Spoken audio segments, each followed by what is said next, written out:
Belengo gauerdian entzun zen bezala, Aintza zeruan eta bakea lurrean.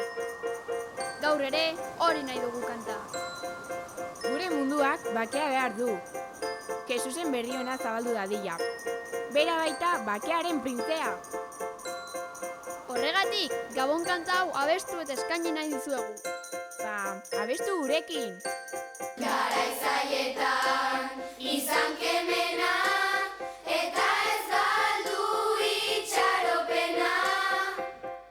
Bakea ere indezagun, bakea ere indezagun, bakea ere indezagun. Irribarre bat, bihotza